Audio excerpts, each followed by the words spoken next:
So my dad doesn't have many NBA programs, but the ones he has are good ones. And I'm going to show you the last NBA program he has. You've seen them all. At least you've seen the covers, and you've seen the insides of all of them except for this one, because this one is pretty worn out. It's not made of the smooth, glossy paper of most programs. This one is made of a matte, almost like a newspaper print. You'll be seeing that. And we'll be looking at a few cards. Wilt was a conquistador. Yes, he did play for San Diego. Got some Lakers and some Bulls cards here. Got the Bulls cards here because you got Wilt's league leader, and I like this shot of him when he was beating the Bulls.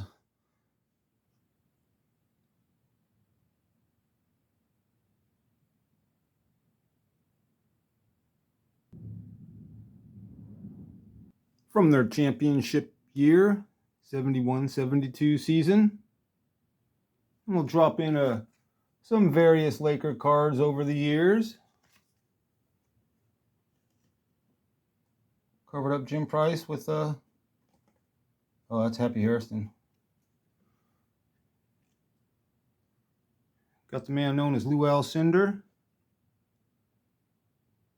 For you Notre Dame fans out there, we got some Adrian Dantley. Can't get enough of that Willie McCarter card. I like that. There's John Tresvant in his son's uniform, traded to the Lakers. Today we'll be taking a look at the National Syracuse versus the Minneapolis Lakers at the Cow Palace, December 9th, 1959. Hal Greer played in that game. Hall of Famer, Syracuse National.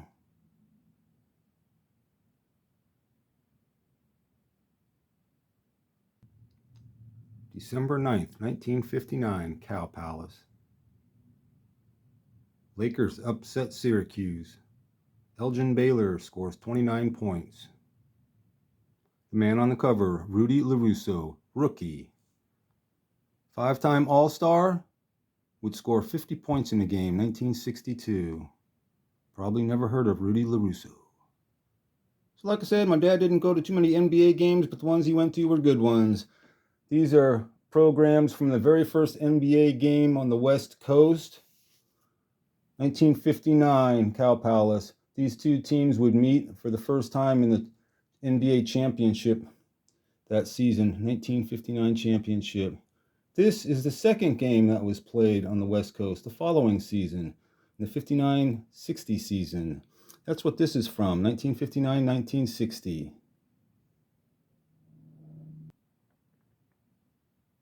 So let's go.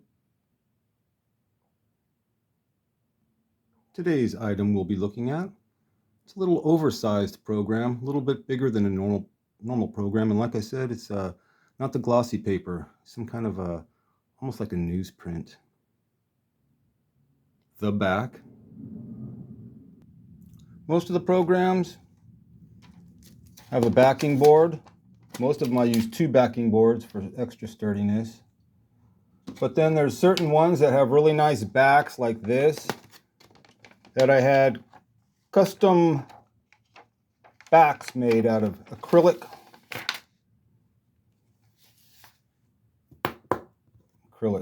This is one of the thinner ones. I also have thicker ones.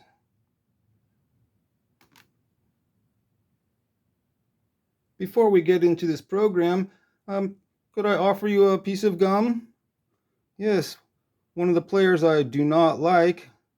I believe this is from 2004. Another one of my mom's treasures in the drawer over in the kitchen. And when we were moving, I remember it being in there. So I yanked it out. Lightning Lemonade, LeBron's. Okay, you don't want gum? That's fine. See the wear on the spine? The basketball programs are on the bottom. My dad put them on the bottom because they were bigger than all the other programs. So when stuff gets placed on the bottom, so we'll do a gentle page by page and hopefully it doesn't fall apart.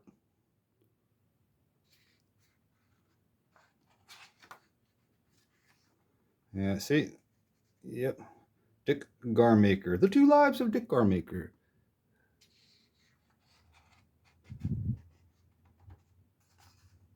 Some good reading here. Nice shoe ad.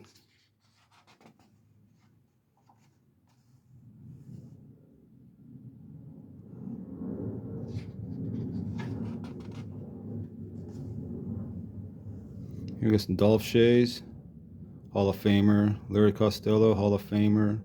Johnny Redker, Hall of Famer. George Yardley, Hall of Famer. Hal Greer, Hall of Famer. George Yardley's the first NBA player to score 2,000 points in a season. He went to Stanford. You saw him in a program a couple episodes ago. One of the Stanford legends.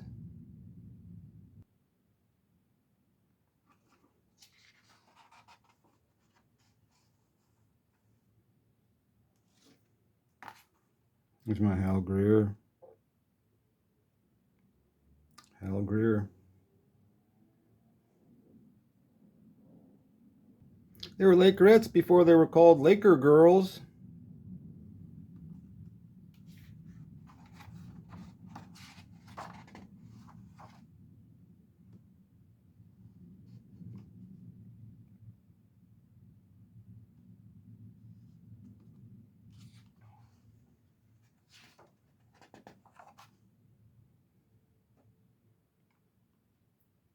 For your second half scoring.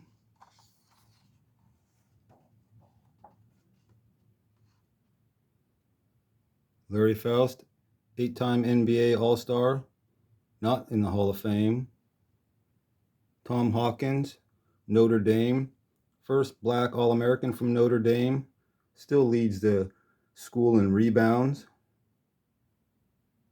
He's their first black All-American captain. He's the first black broadcaster to broadcast nationally televised games. He did that with Kurt Gowdy, NCAA basketball games. He was on the call when Notre Dame upset UCLA and broke their 88-game win streak. Tom Hawkins was also going to Notre Dame when Notre Dame beat Oklahoma's football win streak of 47. He's a lucky guy. After his career, hung around at LA, became a big shot in the LA Dodger organization. They were having some kind of public relations problems, and he came in and handled it and was the highest ranking black executive in MLB for quite a while. When he was going to Notre Dame, him and his girlfriend went into a pizza parlor, and the owner says, hey, you don't have any reservations, you can't come here. So yeah, no reservations for a pizza parlor. So Paul Hornung got wind of this, and he went around and told all the guys and gals, don't go to that pizza parlor, until the pizza parlor owner relented, allowed Tom Hawkins and his black friends in, and gave him an apology, which Paul Hornung requested him to do. Tom Hawkins, all Irish basketball teammates. He was the only black player. Hung around with a bunch of Irish guys, and they used to bring over records, Irish records, and they would sing songs, and he knew all the songs, all these Irish songs, and he says he has the greatest record collection for a black guy of Irish songs. So later in life, Tom Hawkins, who's still alive, he is a big TV radio personality in LA, and him and his co-host for one of his morning shows did a little escapade over to Dublin, Ireland. So a cabbie comes and picks him up, and Tom being black. So they're driving down the road, and Tom's co-host, who's a woman, she notices that the cabbie keeps looking in the rearview mirror, looking sideways at Tom. And she goes, oh, you've got nothing to worry about. He's okay. Go ahead, ask him to sing an Irish song for you, and he'll sing it for you. The cabbie goes, go on, get out of here. She goes, no, go on. So the cabbie names a song. Tom Hawkins spits it out perfectly. Basically, he made a friend and got a free cab ride. Got a Hot Rod Hundley here. He turned down an offer to be the first white Harlem Globetrotter. This is Elgin Baylor's second year. Got Jim Krebs, who played in the NCAA tournament back-to-back finals and lost first to Bill Russell, and second he lost to Wilt Chamberlain. Rudy LaRusso, the man on the cover. I notice in each year something changes, whether it's a 3-second rule, penalty shot, or Oh, foul shot. Got the champs.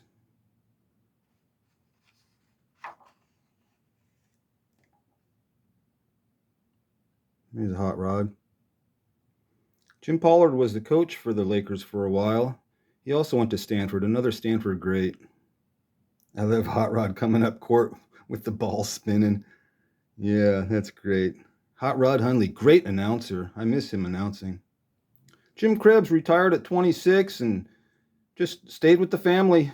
Then there was a storm in his area down there in LA. And after the storm was over, he was helping his neighbor take a tree off the roof, and a branch came down and killed him. Sad story, Jim Krebs. I know there's other stuff I'm missing, but I'm just doing this off the cuff. And the back. Is it a beautiful back? No, it's not a beautiful back. It's a black and white sneaker ad on some kind of, like I say, some kind of weird paper. Well, it's not weird paper. It's just not a super typical glossy. Still really nice though. It's just that spine. You don't care. So that's it. No more Laker games I can take you to. I've offered you gum and you didn't want any, which that's actually works out pretty good because I can keep that LeBron gum in its wrappers. It was definitely showtime with Wilt playing with Jerry West, but the real showtime came with Magic. Those were the great Laker years. A must-watch TV. Appointment viewing for sure. For my Boston fans out there, and for my Utah Stars fans out there, and you guys, you all know that Wilt played for the Conquistadors. Sure did. Greatest athlete of all time, bar none. I'll take him number one over everybody or anybody, any sport. I don't know about hockey. I don't know if Wilt ever put on ice skates. He was faster than everybody. He was stronger than everybody. He was taller than everybody. Souvenir programs here. Ending it with a very cool Hal Greer card, who was in this Nationals game on December 9th, 1959. The Cow Palace. That's the Laker news. Peace.